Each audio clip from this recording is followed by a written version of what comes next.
Bonjour à tous, une petite vidéo aujourd'hui pour vous présenter un autre tarot de Karine Jusby, le tarot des mythologies nordiques. Alors c'est un tarot qui arrive comme celui que je vous ai présenté l'autre fois, le tarot de la connexion mystique. Pareil, dans un pochon en tissu, normalement il y a un petit ruban noir.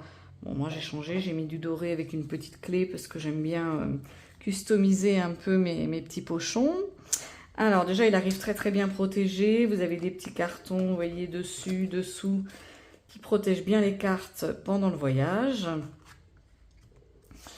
Alors celui-ci c'est donc le tarot des mythologies nordiques.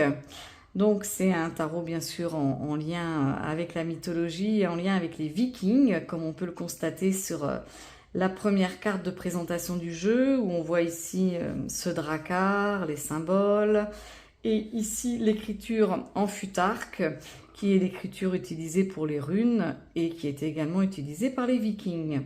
Et le jeu arrive également avec un numéro. Au dos de la carte, alors ce sont également, vous voyez, des grandes cartes. Hein. Au dos de la carte, on a un magnifique arbre, voilà, avec les racines et toutes ces couleurs, ce mélange. C'est vraiment très beau, la lune et tout. Et donc tout ça, c'est dessiné par le mari de Karine, Olivier, qui dessine entièrement à la main ces tarots. Alors, pour commencer avec les arcanes majeures, on a le fou. Donc pour ceux qui connaissent la série Viking, hein, on a ici un petit côté Ragnar Lodbrok. C'est en tout cas, on voit bien, voilà, c'est vraiment dessiné avec une finesse. On voit bien les tablettes de chocolat, là, entre autres, hein, un beau Viking. Alors ici le battleur, donc en plus voilà, il y a les noms qui sont écrits ici. Alors là j'avoue que j'ai un petit peu de mal à lire, donc je ne sais pas trop le nom de ce dieu de la mythologie nordique, mais en tout cas voilà, c'est un équivalent d'Héphaïstos, dieu de la forge, hein, avec ce forgeron qui nous est représenté sous les traits du battleur. Alors la grande prêtresse, la déesse Seda. L'impératrice. Alors on a aussi un rappel de l'épopée arthurienne, puisqu'on va retrouver plusieurs cartes qui font appel à Arthur et à ses chevaliers et son entourage. Et donc là, sous les traits de l'impératrice, nous avons la fée Viviane qui tient dans sa main Excalibur. L'empereur avec Odin, ses deux loups, son corbeau. Le hiérophante d'Agda, donc là c'est pareil, on retrouve aussi le côté celte, hein, avec le triskel, la harpe, le côté troubadour, et un petit rappel aussi du dieu Cernunnos. Les amoureux, avec Lancelot et Guenièvre, donc là encore l'épopée arthurienne. Alors, pour le chariot, nous avons un drakkar, avec sur la voile du drakkar la fameuse boussole viking. Alors, la force, donc là je crois, si je ne me trompe pas, que c'est un des loups de Odin qui est représenté. L'ermite, donc là sous les traits de l'ermite nous avons Merlin. La roue de fortune avec le Vegvisir, cette fameuse boussole viking. Et après, vous avez aussi les armes des Vikings, voilà, la hache, le sabre. La justice, Forcetti. Le pendu, avec tir. La mort, très belle représentation avec ce crâne au milieu des ailes du corbeau, la lune derrière. La tempérance. Alors, la tempérance est là, peut-être. Je ne sais pas. Je ne connais pas suffisamment tous les dieux et déesses vikings pour affirmer avec certitude. Le diable. Ah, oui, il est assez effrayant.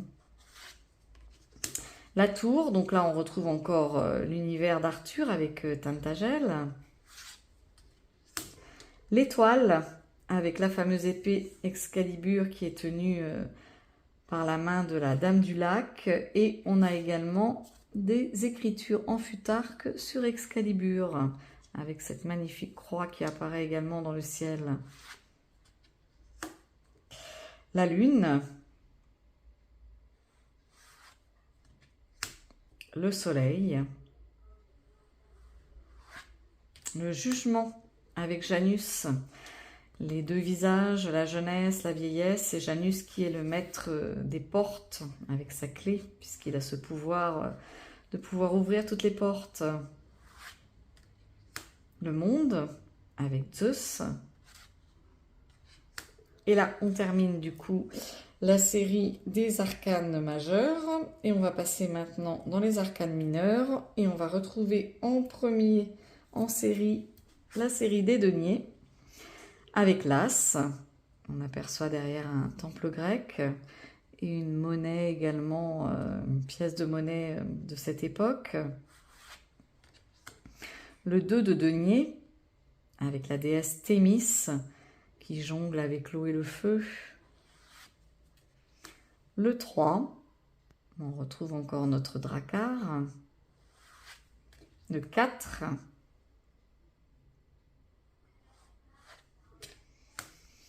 le 5 de denier.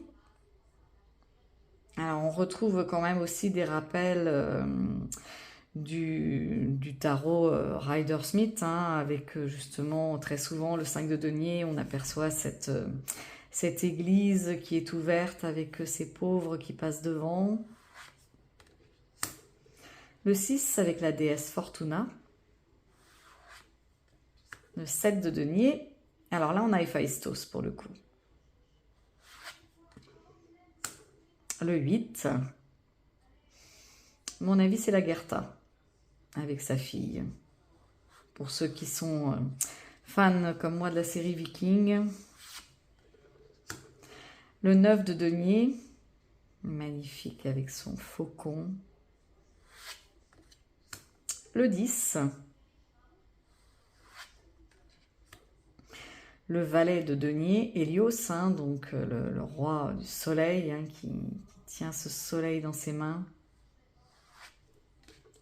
Le cavalier, alors un petit rappel aussi des Templiers, hein, avec la croix templière ici, et là le calice pour la quête du Graal.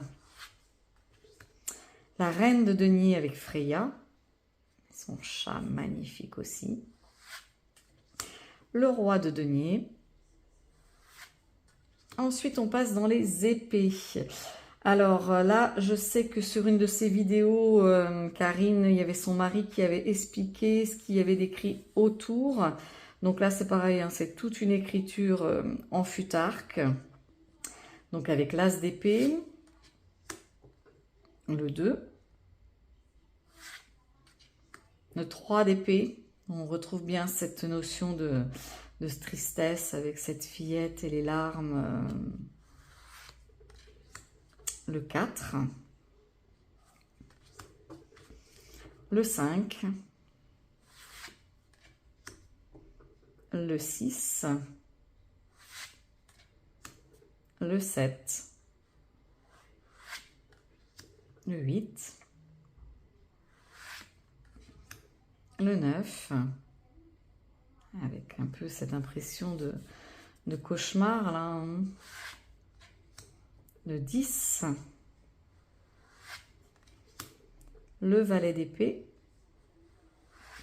le cavalier avec le centaure, la reine d'épée, la déesse Athéna avec sa chouette, le roi d'épée, le roi Arthur. Alors ensuite on arrive à la série des bâtons, donc l'as de bâton. Très belle représentation aussi, le détail au niveau des mains, des ongles. C'est vraiment cette eau là qui passe à travers. Le 2. Le 3. Le 4. le 5,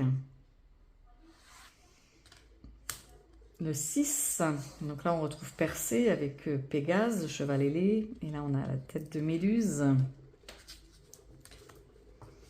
le 7, le 8, alors là on retrouve justement le côté runique avec les ogames, le 9, le 10 de bâton, où là on a vraiment bien représenté cette sensation de poids, de fardeau, avec Atlas qui porte le monde sur son dos et qui continue d'avancer malgré tout. Le valet, le cavalier de bâton avec Sleipnir, et ce cheval à 8 pattes, magnifique cheval de trait, là c'est vraiment très très beau. La reine de bâton avec Cerdiwen, le roi, l'as de coupe pour la série donc des coupes maintenant, c'est pareil, ce calice qui est vraiment les nuages, les mains, le 2 de coupe avec Eros et Psyché, le 3 avec Hécate, le 4, le 5 avec Asgard, le 6, le 7 de coupe, alors là c'est Philémon et Baucis, ah oui, avec les deux arbres qui s'entrelacent, le 8, le 9, le 10, avec cette idée de la famille, la petite maison, le valet, là aussi on retrouve encore le futarque, le cavalier avec Perceval, quête du Graal, la reine de coupe qui est la déesse Thalassa, et pour terminer en roi de coupe, nous avons Poséidon.